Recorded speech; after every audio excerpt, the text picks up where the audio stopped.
Hello and welcome viewers and students. अपनी series में आगे बढ़ते हुए आज हम करने जा रहे हैं पेपर 025890 का एनालिसिस।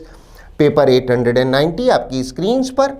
पहला सवाल संख्या 76। अब हमारा निर्देश है हम बताएं प्रश्न शब्द का सिनोनिम या पर्यायवाची। प्रश्न शब्द है परसीव, जिसका अर्थ होता है किसी चीज को महसूस करना या इंद्रियों से जानना, टू बिकम अवेयर और कॉन्शियस ऑफ समथिंग। हमारा आंसर होगा ऑप्शन ए नोटिस, जिसका अर्थ होता है किसी चीज पर ध्यान देना या to become aware of something. अन्य ऑप्शंस को कभी इग्नोर न करें, तो उन पर भी एक नजर कर लेते हैं। ऑप्शन बी ऑब्जर्वेशन का अर्थ है अवलोकन। विद्यार्थी ध्यान दें, हमारा क्वेश्चन वर्ड परसीव एक वर्ब है, जबकि ऑब्जर्वेशन नाउन। यदि ऑब्जर्वेशन के स्थान पर ऑब्जर्व रहा होता तो यह हमारा उत्तर हो सकता था, फिलहाल नहीं। ऑब्जर्वेशन है अवलोकन। ऑप्शन सी इग्नोर का अर्थ है नजरअंदाज करना, और ऑप्शन डी ऑब्टेन का अर्थ है किसी चीज को पाना या प्राप्त करना। हमारा आंसर ऑप्शन ए ही रहेगा। आगे बढ़ते हुए सवाल संख्या 77। अब की बार निर्देश है डायरेक्ट स्पीच में दिए गए वाक्य को इनडायरेक्ट स्पीच में बदलें। तो पढ़ते हैं, quote please stand in a queue unquote said the teacher to the students. विद्यार्थी ध्यान दें, टीचर ने स्टूडेंट से कहा कृपया क्यू में कतार में खड़े रहें। ऐसे वाक्यों में विद्यार्थी सबसे पहले रिपोर्टिंग वर्ब पर ध्यान दें और साथ में ध्यान दें वाक्य के प्रकार पर। Please stand in a Q एक इंपरेटिव प्रकार का वाक्य है, आदेश, अनुरोध, सुझाव आदि का वाक्य, और रिपोर्टिंग वर्ब पास्ट टेंस में है। क्योंकि प्लीज का प्रयोग हुआ है, हम सेड को बदलेंगे रिक्वेस्टेड में और फिर इन्फिनेटिव के साथ to stand in a queue से वाक्य को पूरा करेंगे। इस सारे आलोक में हमारा आंसर मात्र ऑप्शन सी ही हो सकता है। The teacher requested the students to stand in a queue. Queue है कतार। टीचर ने स्टूडेंट से निवेदन किया, रिक्वेस्ट किया कि वो कतार में खड़े रहें। अन्य ऑप्शंस पर एक नजर कर लेते हैं। ऑप्शन ए कहता है the teacher told the students. नहीं, टोल्ड नहीं, क्योंकि प्लीज का इस्तेमाल हुआ है, और फिर टू बी स्टूड भी नहीं हो सकता। The teacher said the students, बिल्कुल नहीं, सेड द स्टूडेंट्स नहीं, सेड टू बी नहीं, रिक्वेस्टेड होना चाहिए था। ऑप्शन डी कहता है the teacher ordered the students, नहीं, ऑर्डर्ड नहीं, और यहां पर स्टैंड के पहले टू भी नहीं है। हमारा आंसर मात्र ऑप्शन सी ही हो सकता है, अन्य कोई ऑप्शन सही नहीं। आगे बढ़ते हुए सवाल संख्या 77। अब की बार रीअरेंजमेंट ऑफ सेंटेंसेस का एक प्रश्न मिला है, जिसे हल करने के तरीके से आप बखूबी वाकिफ हैं। दिए गए सेगमेंट्स को, सेंटेंसेस को जैसा दिया है वैसे पढ़ें, उसके उपरांत उसे हल करने की कोशिश करें, सही क्रम या तार्किक क्रम में उन्हें रीअरेंज करते हुए। तो पढ़ते हैं। पी कहता है quote well then I know just the place for you unquote he said. Yes, he replied, do you want one in the city? Can you suggest a good hotel? I asked the taxi driver. No, I would prefer a quiet place. Quiet का अर्थ होता है शांत। मैं prefer करूंगा, प्राथमिकता दूंगा एक शांत स्थान को। इतना पढ़ने पर हमें खासा सटीक अनुमान हो चला है कि कोई टूरिस्ट है, कोई व्यक्ति इस शहर में आया है और वो किसी कैब ड्राइवर या टैक्सी ड्राइवर से पूछ रहा है रहने की जगह के बारे में। हमारे पास जो दो बेहतरीन लिंक्स हैं वो हैं RQ तथा SP। सबसे पहले इंट्रोडक्टरी खंड R। Can you suggest a good hotel? Can you suggest means can you suggest to me, क्या तुम मुझे सुझा सकते हो कोई अच्छा hotel? I asked the taxi driver, मैंने उससे पूछा। आर के उपरांत होगा क्यू। यस ही रिप्लाइड, उसने कहा हाँ जरूर। Do you want one in the city, तो क्या आपको रहने की जगह शहर के अंदर चाहिए? क्यू के उपरांत होगा खंड S. No I would prefer a quiet place, शहर में नहीं कोई शांत स्थान चाहिए। जिस पर अंतिम खंड पी, ड्राइवर ने कहा well then I know just the place for you. Just the place means जैसा आप चाहते हैं ठीक वैसा ही, तो फिर जैसी जगह आप चाहते हैं वैसी एक जगह मेरे पास है, शांत जगह। ही सेड, उसने कहा, उसने जवाब दिया। हमारा आंसर वो ऑप्शन होगा जो हमें देता हो सबसे पहले सेगमेंट आर, उसके उपरांत क्यू, एस तथा पी। हमारा आंसर मात्र ऑप्शन डी ही हो सकता है। आगे बढ़ते हुए सवाल संख्या 79 निर्देश है मिस स्पेल्ट वर्ड बताएं, वो शब्द जिसकी स्पेलिंग गलत है हमारा आंसर होगा। तो पढ़ते हैं। बेशक हमारा आंसर ऑप्शन ए ही हो सकता है। शब्द एंग्विश की स्पेलिंग में ये एच नहीं होना चाहिए।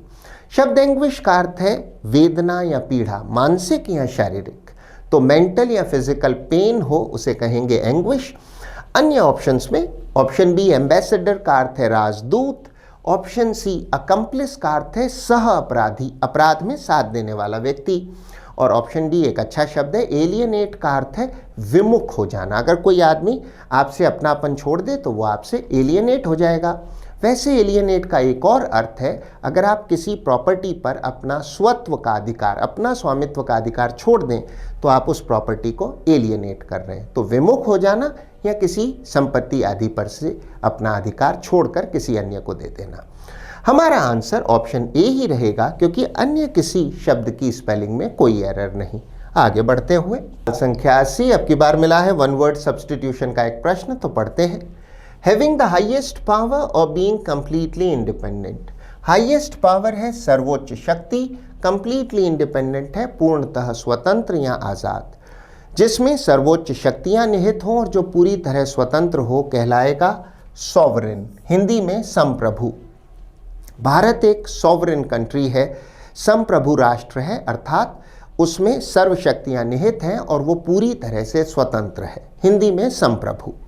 अन्य ऑप्शंस पर एक नज़र कर लेते हैं। ऑटोनमस का अर्थ होता है स्वायत्त, स्वायत्त का अर्थ है नियमों के भीतर आज़ाद।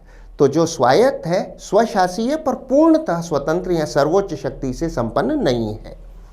नॉन अलाइंड का अर्थ है जो किसी भी गुट से नहीं जुड़ा हुआ, तो जो गुट निरपेक्ष है, तटस्थ है। और अंतिम ऑप्शन सी अनएडेड का अर्थ है जिसको किसी अन्य प्रकार की सहायता नहीं मिली हुई है। हमारा आंसर ऑप्शन डी सॉवरेन ही रहेगा। आगे बढ़ते हुए सवाल संख्या 81, अब की बार मिला है एक वाक्य जिसमें एक अंडरलाइन सेगमेंट या रेखांकित खंड है। हमारा आंसर वो ऑप्शन होगा जो इस अंडरलाइन सेगमेंट में दी गई ग्रामेटिकल एरर को ठीक करता हो। तो पढ़ते हैं। Despite being considerable difficult, this is one of the most popular exercises. वाक्य में निसंदेह एरर यहाँ है, कंसिडरेबल नहीं कंसिडरेबली होना चाहिए था। विद्यार्थी ध्यान दें, शब्द डिफिकल्ट एक एडजेक्टिव है जिसका मॉडिफिकेशन हम एक एडवर्ब से कर सकते हैं, ना कि दूसरे एडजेक्टिव कंसिडरेबल से। करेक्शन के बाद वाक्य पढ़ा जाएगा despite being considerably difficult. Considerably का अर्थ है काफ़ी हद तक, काफ़ी हद तक कठिन होने के बावजूद, डिस्पाइट है के बावजूद, this is one of the most popular exercises, ये सबसे लोकप्रिय एक्सरसाइजेज में से एक है, हालांकि ये काफ़ी कठिन है उसके बावजूद। हमारा आंसर होगा ऑप्शन सी कंसिडरेबली डिफिकल्ट। अन्य ऑप्शंस पर एक नज़र कर लेते हैं। ऑप्शन बी कहता है कंसिडरेबल डिफिकल्टी, बिल्कुल नहीं।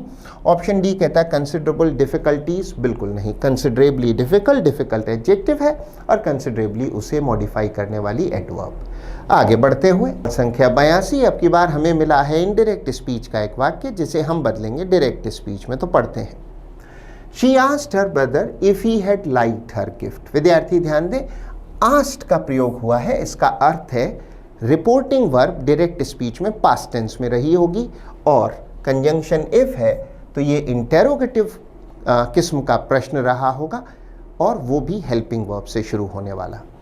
If he had liked her gift past perfect tense है, जिसका अर्थ है कि डायरेक्ट स्पीच में जो वाक्य रहा होगा वो सिंपल पास्ट टेंस में रहा होगा।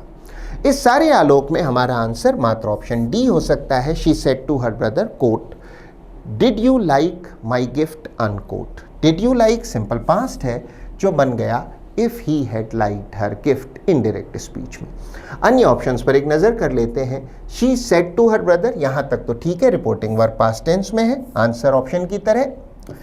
किंतु उससे आगे quote do you like her gift, बिल्कुल नहीं। डू यू नहीं, डेड लाइक नहीं, लाइक ये पूरी तरह से गलत है।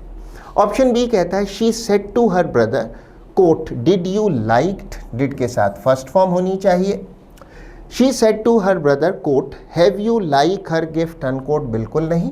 हमें चाहिए सिंपल पास्ट टेंस और हैव यू लाइक नहीं, हैव के साथ आवश्यकता होने पर भी वर्ब की थर्ड फॉर्म होनी चाहिए थी, यानी पास्ट पार्टिसिपल फॉर्म पूरी तरह से गलत है। हमारा आंसर मात्र ऑप्शन डी ही हो सकता है। आगे बढ़ते हुए सवाल संख्या 83 फिल इन द ब्लैंक का प्रश्न मिला है, तो पढ़ते हैं। Proud people often look down dash others, look down on. विद्यार्थी ध्यान दें, लुक डाउन ऑन समबडी या लुक डाउन अपॉन समबडी का अर्थ होता है किसी को नीची नज़र से देखना, तुच्छ समझना। तो घमंडी लोग अक्सर तुच्छ समझते हैं अन्य लोगों को, उनको नीची नज़र से देखते हैं। अन्य ऑप्शंस में लुक डाउन ऑफ या ओवर बिल्कुल नहीं, एट भी नहीं। लुक डाउन ऑन एक फ्रेजल वर्ब है जिसका अर्थ है नीची नज़र से देखना या तुच्छ समझना। हमारा आंसर ऑप्शन बी ही रहेगा। आगे बढ़ते हुए सवाल संख्या 84 फिर से हमें एक वाक्य मिला है जिसमें एक अंडरलाइन सेगमेंट है जिसमें कोई ग्रामेटिकल एरर हो सकती है। हमारा आंसर वो ऑप्शन होगा जो इसे ठीक करता हो। तो पढ़ते हैं। A committee comprising of eminent scholars, scholars है विद्वान, फ्रॉम वेरियस है विभिन्न, टेक्निकल इंस्टीट्यूट्स तकनीकी संस्थान, वो सेटअप है गठित की गई, बनाई गई। हमें यहाँ दो एरर्स प्राप्त होती हैं, मिलती हैं। एक है ऑफ नहीं होना चाहिए, दूसरा इमिनेंट नहीं एमिनेंट होना चाहिए था। विद्यार्थी ध्यान दें, जो ओरिजिनल वर्ड था इमिनेंट, इसका अर्थ है होने ही वाला, अबाउट टू हैपन, जैसे एन इमिनेंट डिजास्टर जो होने ही वाला है। जबकि एमिनेंट का अर्थ है प्रख्यात, फेमस, जिनका नाम हो। करेक्शन के बाद वाक्य पढ़ा जाएगा। अ कमिटी कंप्राइजिंग एमिनेंट स्कॉलर्स, एक कमिटी या समिति जिसमें कंप्राइज का अर्थ होता है शामिल होना, शामिल थे प्रसिद्ध विद्वान फ्रॉम वेरियस टेक्निकल इंस्टीट्यूट्स, वो सेटअप, उसे गठित किया गया। हमारा आंसर होगा ऑप्शन डी। विद्यार्थी ध्यान दें, कंप्राइज और कंसिस्ट का अर्थ है शामिल होना, जिससे कोई चीज़ आदि बनी हो। कंसिस्ट के बाद ऑफ लगाना चाहिए, जबकि कंप्राइज के बाद नहीं। तो कंप्राइजिंग एमिनेंट स्कॉलर्स। अन्य ऑप्शंस पर एक नज़र कर लेते हैं। कंप्राइजिंग विथ बिल्कुल नहीं, कंप्राइजिंग एमिनेंटली भी नहीं, क्योंकि स्कॉलर्स एक नाउन है जिसके लिए हमें चाहिए एडजेक्टिव, ना कि एमिनेंटली जो कि एक एडवर्ब है। ऑप्शन सी कहता है कंसिस्टिंग ऑफ इमिनेंट, इमिनेंट नहीं, एमिनेंट होता तो ये ऑप्शन भी आंसर हो सकता था।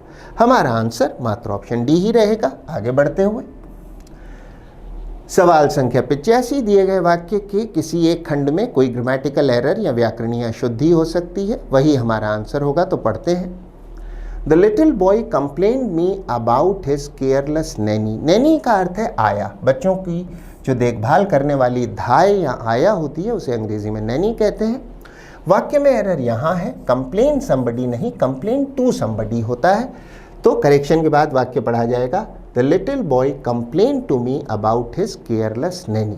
वाक्य के जिस खंड में एरर है वो है खंड बी, कंप्लेन मी लिखा है जबकि कंप्लेन टू मी होना चाहिए था। अन्य किसी सेगमेंट में कोई एरर नहीं।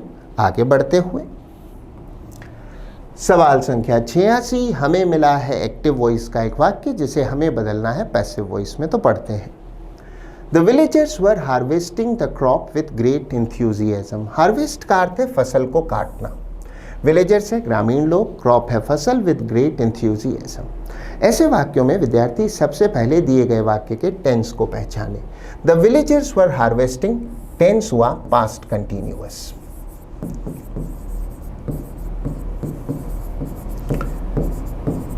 ऐसी स्थिति में हमारा आंसर होगा नए सब्जेक्ट के साथ वॉज अथवा वर, जैसी भी आवश्यकता हो, क्योंकि नया सब्जेक्ट द क्रॉप होगा, हेल्पिंग वर्ब वॉज होगी, उसके साथ बीइंग और फिर वर्ब की थर्ड या पास्ट पार्टिसिपल फॉर्म।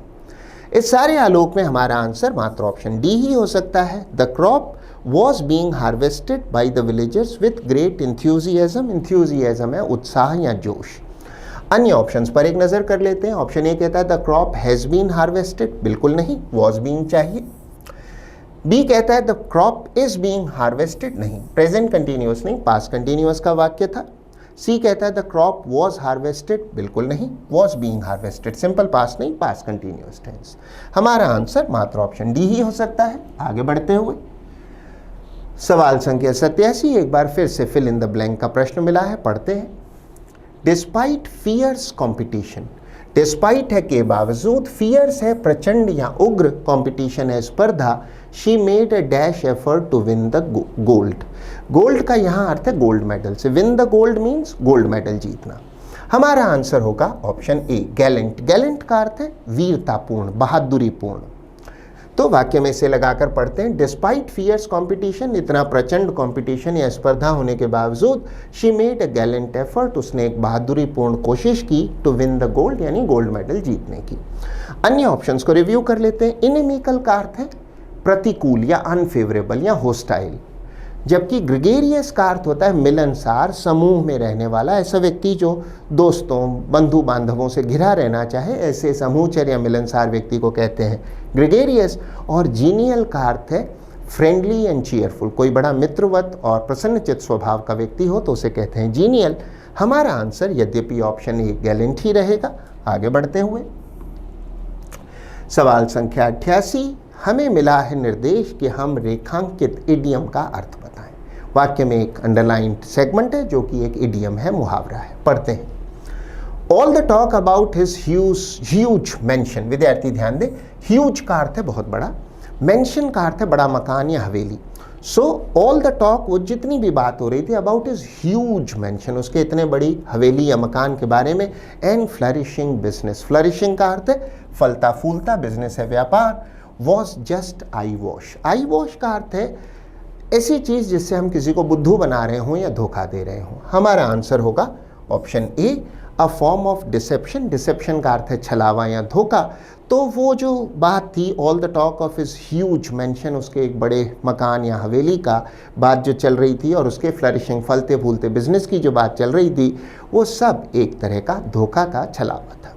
अन्य ऑप्शंस में ऑप्शन बी कहता है ट्रू स्टेटमेंट, एक सच्चा कथन, बिल्कुल नहीं। अ गुड ऑफर, एक अच्छा प्रस्ताव भी नहीं। प्लेजेंट न्यूज़ भी नहीं।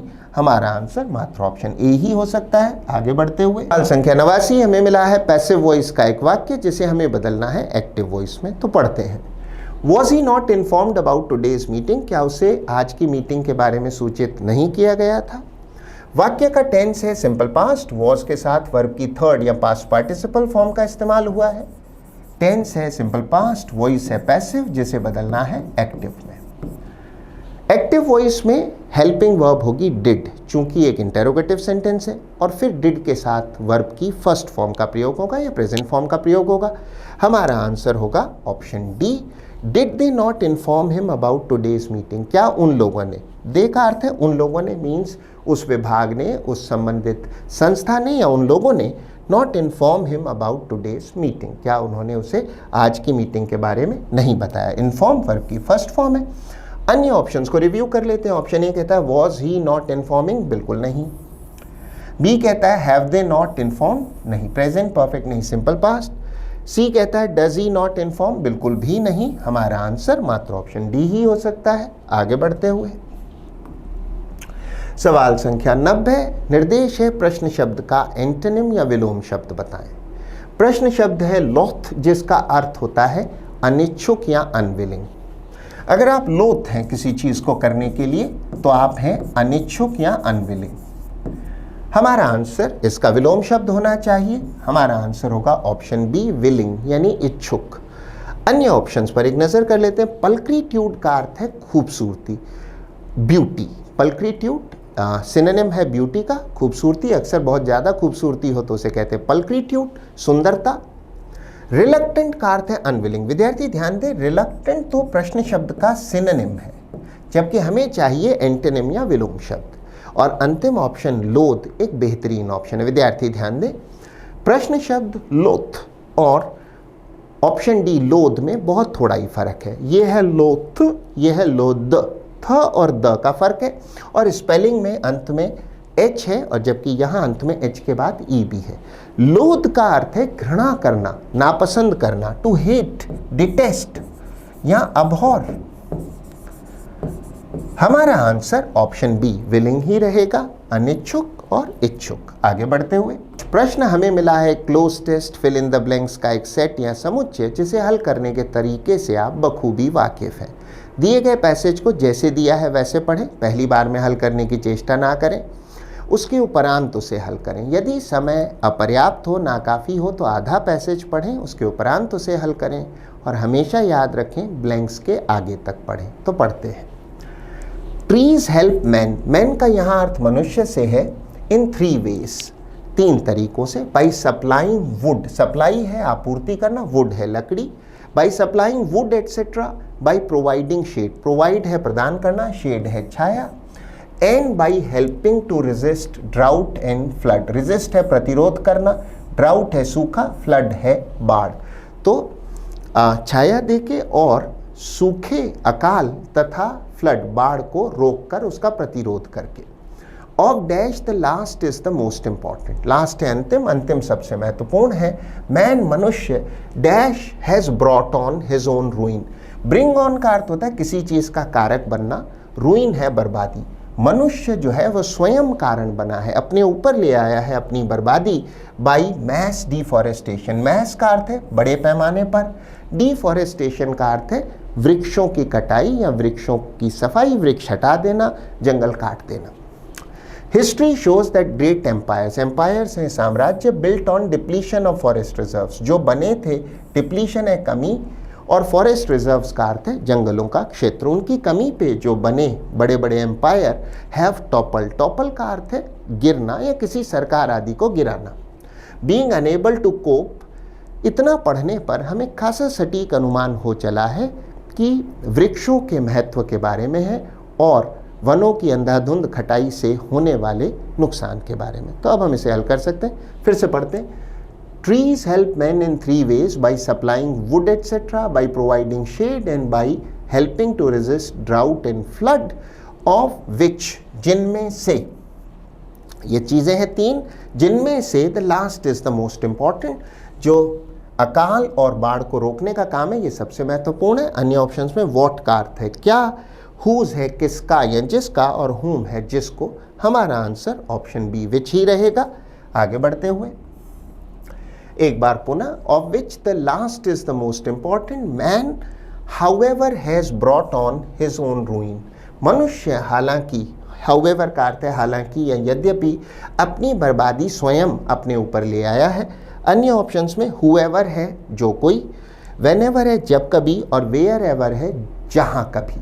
हमारा आंसर ऑप्शन बी हाउएवर, यद्यपि या हालांकि ही रहेगा। आगे बढ़ते हुए, Man, however, has brought on his own ruin by mass deforestation. History shows that great empires, बड़े बड़े साम्राज्य, built on, जो बने थे, on depletion of forest reserves, वृक्षों की कटाई और कमी करके, जंगलों को काटकर बनाए गए ऐसे साम्राज्य have toppled, being unable to cope with. cope with का अर्थ होता है किसी चीज़ से निपटना। आप किसी समस्या से निपटें, उससे उबर पाएँ तो आप उससे cope with कर रहे हैं। cope with floods and food shortage. इतिहास बताता है बहुत बड़े बड़े साम्राज्य जो वनों की कटाई के आधार पर बने, उनको वृक्षों को काट कर बने, वनों को काट कर, वो गिर गए क्योंकि वो निपट नहीं पाए बाढ़ों से और फूड शॉर्टेज है अन्न की कमी से। अन्य ऑप्शंस में कोप इन नहीं, कोप ऑफ भी नहीं, कोप अप विद भी नहीं। विद्यार्थी ध्यान दें, बोलते समय स्पोकन इंग्लिश में बहुत सारे लोग कहते हैं cope up with something, like cope up with stress of work, जबकि कोप के उपरांत सिर्फ विथ आता है, अप बिल्कुल नहीं। कोप और उसका प्रेपोजिशन विथ, अप बिल्कुल भी नहीं। हमारा आंसर ऑप्शन ए ही रहेगा। आगे बढ़ते हुए, cope with floods and food shortage, 2, हालांकि the government can make laws dash denudation of forest, prohibiting, government can make laws, सरकार कानून बना सकती है, हालांकि प्रोहिबिटिंग, प्रोहिबिट का अर्थ है वर्जित करना, प्रतिबंधित करना, प्रतिबंधित करते हुए डिन्यूडेशन ऑफ फॉरेस्ट, डिन्यूडेशन का अर्थ है किसी चीज़ का आवरण हटाना, तो जंगलों का आवरण है पेड़, तो जंगलों का आवरण हटाने का अर्थ है पेड़ों की कटाई।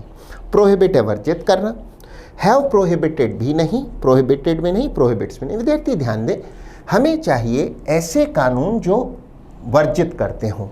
हमें मिला है लॉज एक नाउन, और हमें चाहिए पार्टिसिपल, प्रेजेंट पार्टिसिपल जो एडजेक्टिव का काम करे।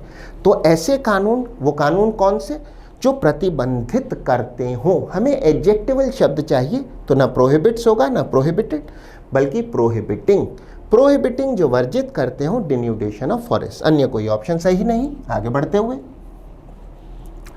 It is difficult to prevent it, prevent है रोकथाम करना, तो जो ये कानून है बनाए गए हैं कि वृक्षों की कटाई ना हो, ये मुश्किल है इसकी रोकथाम करना, unless people are educated, unless है यदि नहीं, पीपल आर एजुकेटेड इनफ, ये तब तक मुश्किल है जब तक कि लोग पर्याप्त रूप से शिक्षित ना हो टू रियलाइज, महसूस कर सकें इट्स ग्रेव कॉन्सिक्वेंसेस। ग्रेव का अर्थ है गंभीर। ये तब तक हो पाना संभव नहीं लगता या मुश्किल लगता है इसकी रोकथाम कर पाना जब तक कि लोग पर्याप्त रूप से शिक्षित नहीं हो जाते और महसूस नहीं करते इसके गंभीर परिणामों को। ग्रेव का अर्थ है गंभीर या वेरी सीरियस। अन्य ऑप्शंस में लार्ज आप जानते हैं बड़ा, बिग बड़ा है। एग्जीग्यूअस का अर्थ है सूक्ष्म या बहुत कम, बहुत ही अल्प, बहुत छोटी मात्रा को कहते हैं एग्जीग्यूअस। इसके लिए सिनोनिम हो सकता है लिटिल या माइन्यूट, टाइनी, बहुत छोटी मात्रा या सूक्ष्म या अति अल्प। हमारा आंसर ऑप्शन बी ग्रेव ही रहेगा। आगे बढ़ते हुए सवाल संख्या 96 एक बार फिर से रीअरेंजमेंट ऑफ सेंटेंसेस का प्रश्न है। विधि वही है, पहले पढ़ें और फिर लॉजिकली रीअरेंज करें। तो पढ़ते हैं। It also suggest highly precise treatment plans for seriously ill patients.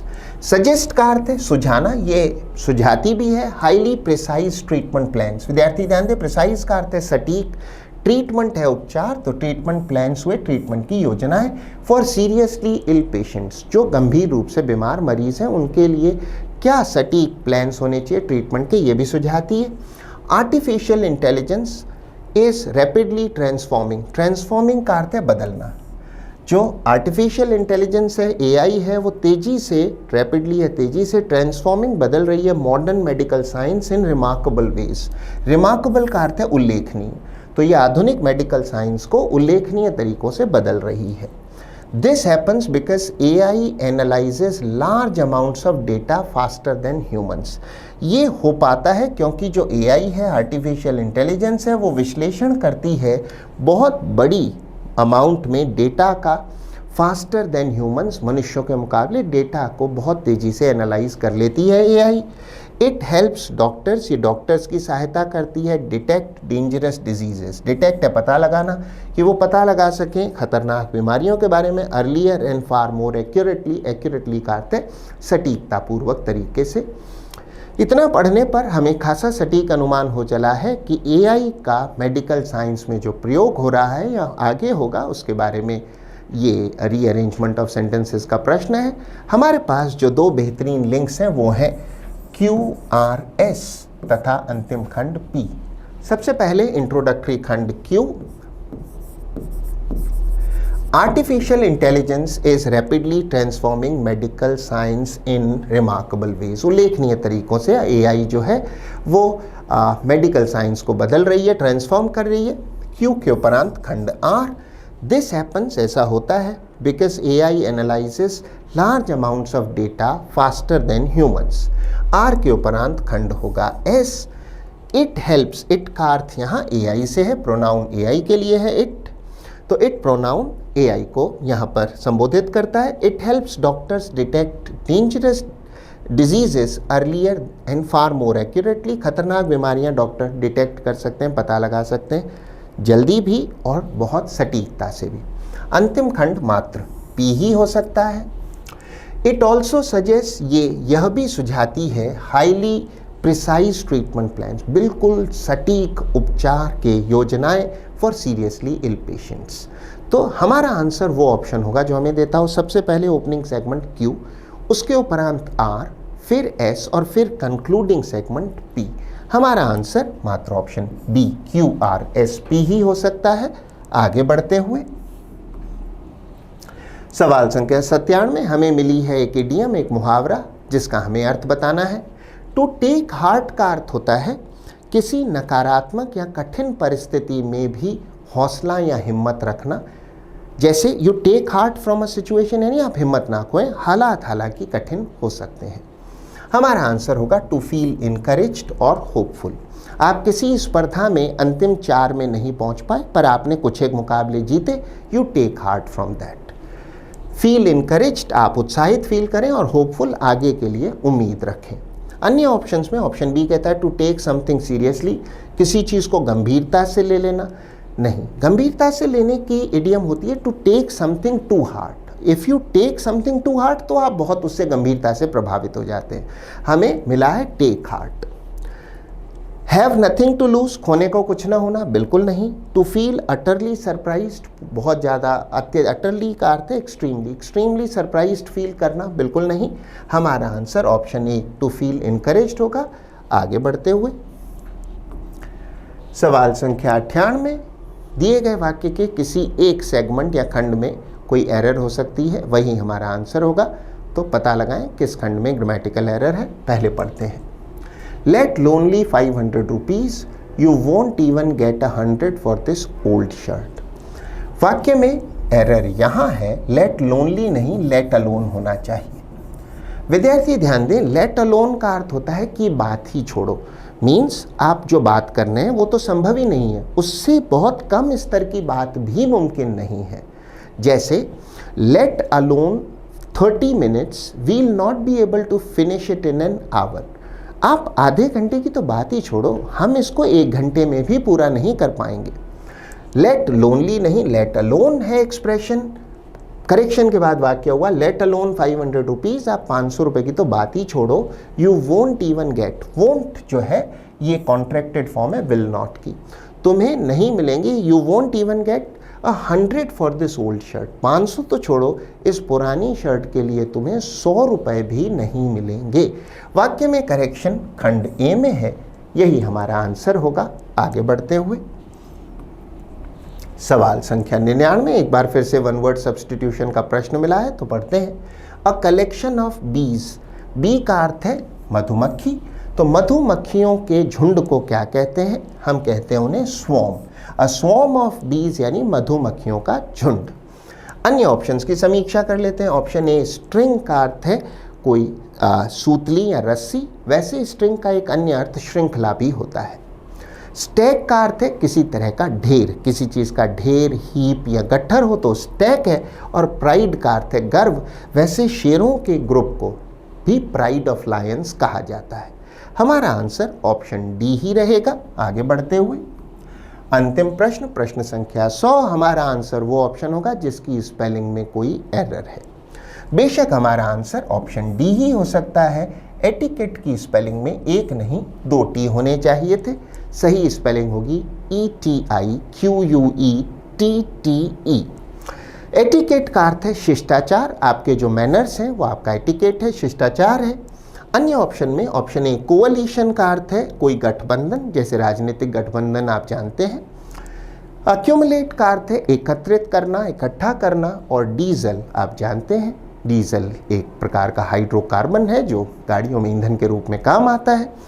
अन्य किसी ऑप्शन की स्पेलिंग में कोई एरर नहीं, एरर मात्र एटिकेट की स्पेलिंग में थी, यही हमारा आंसर होगा। सो ये था आपका एनालिसिस पेपर 890 का। I hope you manage to learn a few things from it. अच्छे असर के लिए वीडियो को फिर से देखें, वीडियो में सिखाए गए नियमों को लिखें, याद करें, उनका अभ्यास करें।